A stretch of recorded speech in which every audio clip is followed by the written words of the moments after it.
Rheumatoid arthritis, దీన్నే ఆయుర్వేదంలో ఆమవాతం అంటారు. ఇది విరుద్ధాహారం, అంటే పాలు చేపలు కలిపి తినడం, పాలు ఉప్పు కలిపి తినడం, వేడివేడి ఆహారం తీసుకున్న వెంటనే చల్లటి నీళ్లు తాగడం, రాత్రిపూట పెరుగు తినడం, ఆకలి లేనప్పుడు తినడం, ఇటువంటి ఆహారపు అలవాట్ల వల్ల జఠరాగ్ని మందగిస్తుంది. దీనివల్ల ఆమం ఫామ్ అవుతుంది. ఆమం అంటే ఇంప్రాపర్లీ డైజెస్టెడ్ ఫుడ్. ఇది మన శరీరానికి మంచిది కాదు. దీన్నే టాక్సిన్స్గా పిలుస్తాం. ఇది ఆమం అనేది ప్రకోపించిన వాతంతో కలిసి రస రక్త మాంసవాహ స్రోతస్సులను అడ్డగించి సందులు అంటే జాయింట్స్లో స్థిరపడడం వల్ల ఆమవాతం అనేది ఏర్పడుతుంది. దీనిలో జాయింట్స్ లోపలి పొర సైనోవియం అనేది దెబ్బతింటుంది.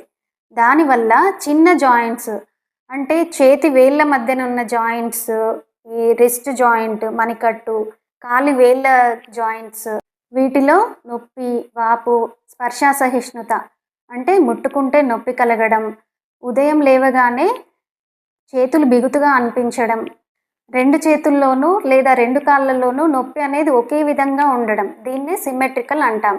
బలహీనంగా ఉండడం, ఆకలి తగ్గడం, జ్వరంగా ఉండడం, ఇటువంటి లక్షణాలు కనిపిస్తాయి. చికిత్సలో భాగంగా ఆహారంలో తేలిగ్గా జీర్ణమయ్యే ఆహారం తీసుకోవాలి. జీలకర్ర, శొంఠి, మిరియాలు, అల్లం, పిప్పళ్ళు, ఇటువంటి జీర్ణశక్తిని పెంచే పదార్థాలతో చేసిన ఆహారాన్ని వేడివేడిగా తీసుకోవాలి. శొంఠి కషాయం తాగడం, గోరువెచ్చటి నీరు తాగడం, రాత్రిపూట ఎర్లీగా భోజనం చేయడం, ఇటువంటి ఆహార నియమాలు పాటించడం వల్ల తీసుకున్న ఆహారం పూర్తిగా జీర్ణమై ఆమ పాచనం జరుగుతుంది. విహారంలో పొద్దున కానీ సాయంత్రం కానీ ఎండకి ఎక్స్పోజ్ కావడం, చలికి ఎక్స్పోజ్ కాకుండా ఉండడం, అధికంగా నిద్రించకుండా ఉండడం, ఇటువంటి జాగ్రత్తలు తీసుకోవాలి. చికిత్సలో ఆమవాత గజేంద్రస్య శరీర వనచారిణః ఏకో నిహంత్యాశు హేరండ తైలకేసరి. ఈ శ్లోకానికి అర్థాన్ని నేను ఒక కథ రూపంలో వివరిస్తాను. ఒక దట్టమైన అడవిలో గజేంద్రుడు అనే పెద్ద ఏనుగు ఉండేది. అది సాధారణ ఏనుగు కాదు. అడవంతా తిరుగుతూ చెట్లను విరుస్తూ ఎవరినీ లెక్క చేయని బలవంతుడు.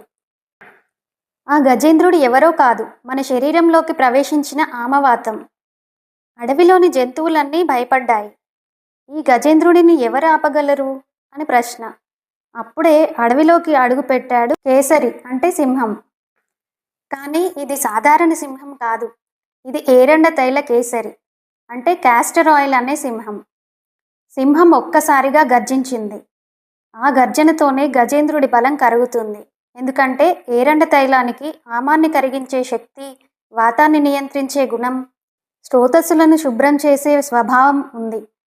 సింహం దాడి చేయగానే గజేంద్రుడు నిలవలేకపోయాడు. చూస్తూనే ఆ బలవంతమైన గజేంద్రుడు ఒక్క సింహం చేతిలో ఓడిపోయాడు.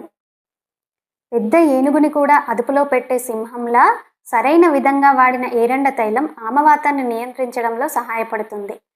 మరియు ఆమవాతానికి సింహనాద గుగ్గులు, ఆమవాతారి రస్ వంటి ఇతర ఔషధాలు కూడా అందుబాటులో ఉన్నాయి.